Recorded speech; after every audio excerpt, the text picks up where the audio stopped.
Hi, my name is Lily and welcome back to my channel. In this video, I'm going to be reviewing Show Us Who You Are by Elle McNicoll.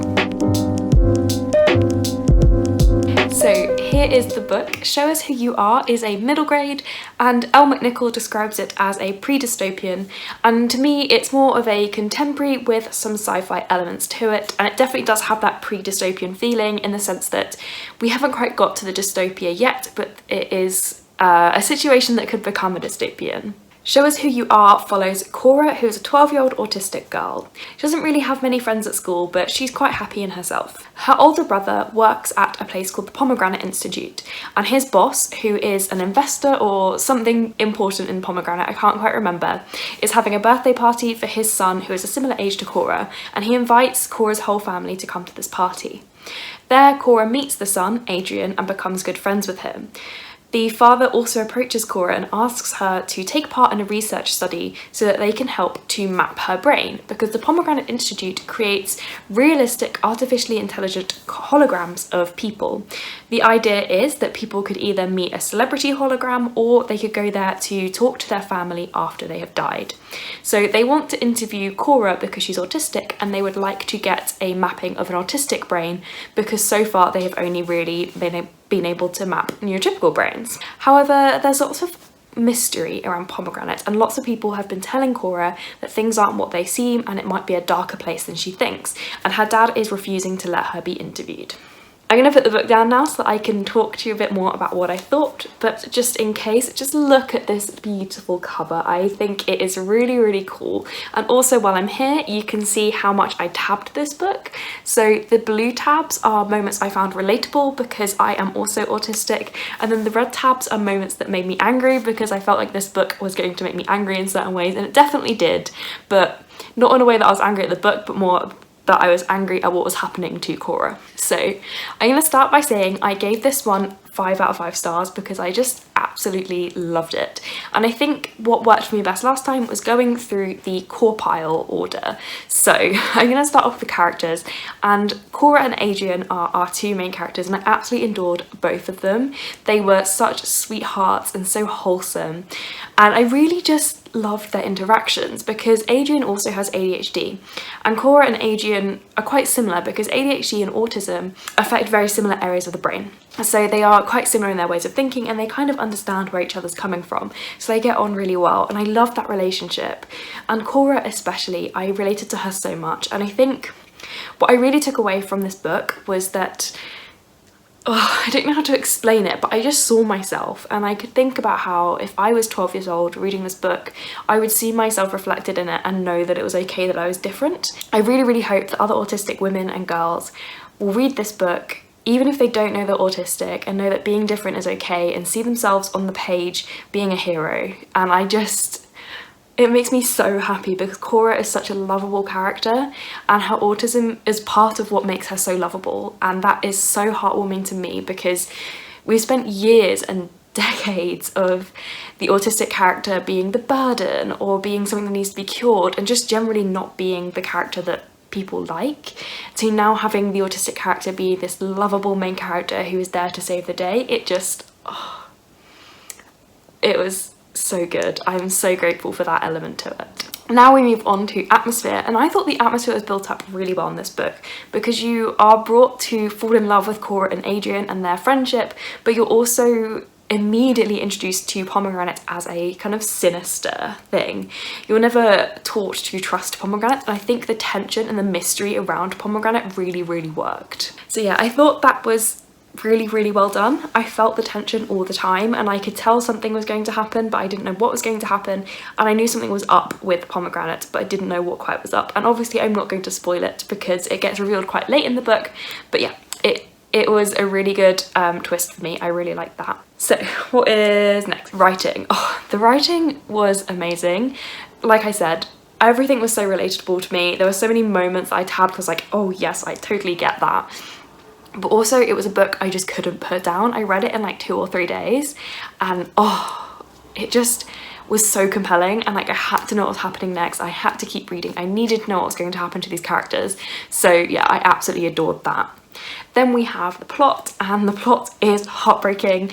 There's a certain part in it that's just gonna break your heart, tear it into pieces, but it's just so good. Like, the plot feels very organic and very natural to me. It didn't feel rushed. The pacing was really perfect. I thought the plot was very well thought out and very realistic. So yeah, I would rate this plot very highly, even though it's not really a big like action-packed book. There's no real like intense story arc. It's more of an organic, this is what happens as things get unveiled, and I really enjoyed that because it made it very readable to me.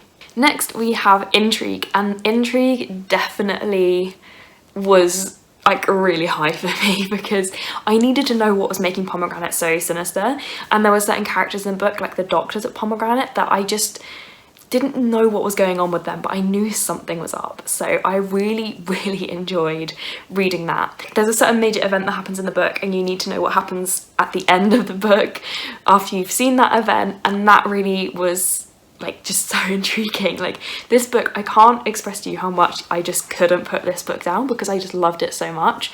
So yeah, it was honestly an amazing read. I could just sit here and talk to you all day about how intriguing it was and how much I loved it.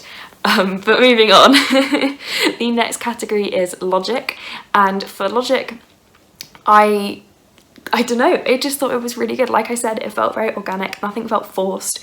The world building was very sensible as well. Like, I totally believed Pomegranate, and I believed that what they were doing was possible in this world.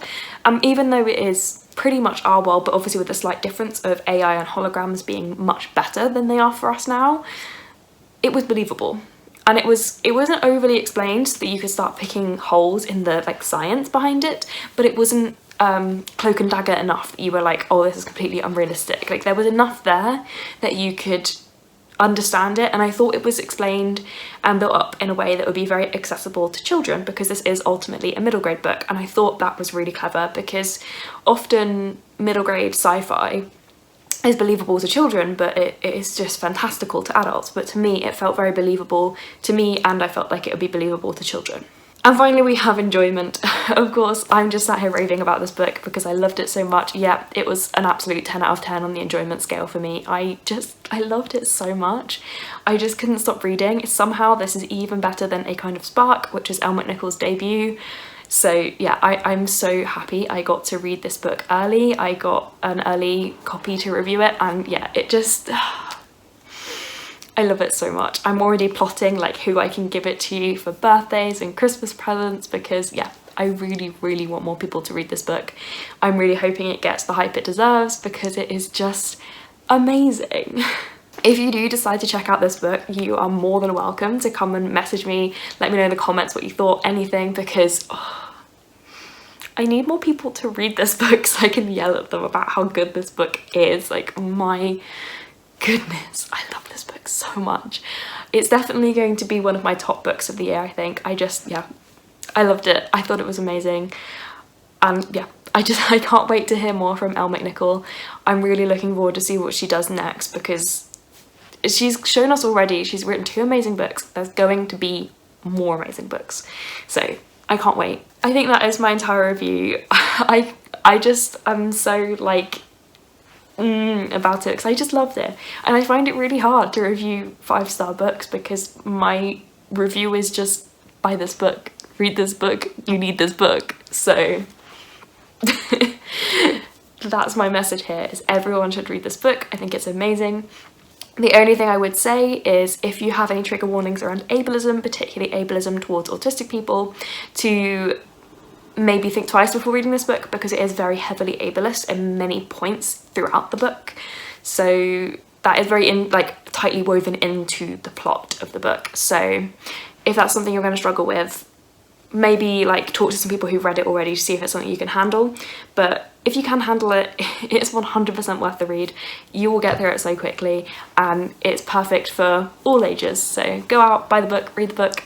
You need it in your life. So thank you so much for watching. I hope you liked this video. If you liked it, please give it a like and consider subscribing to see more content from me.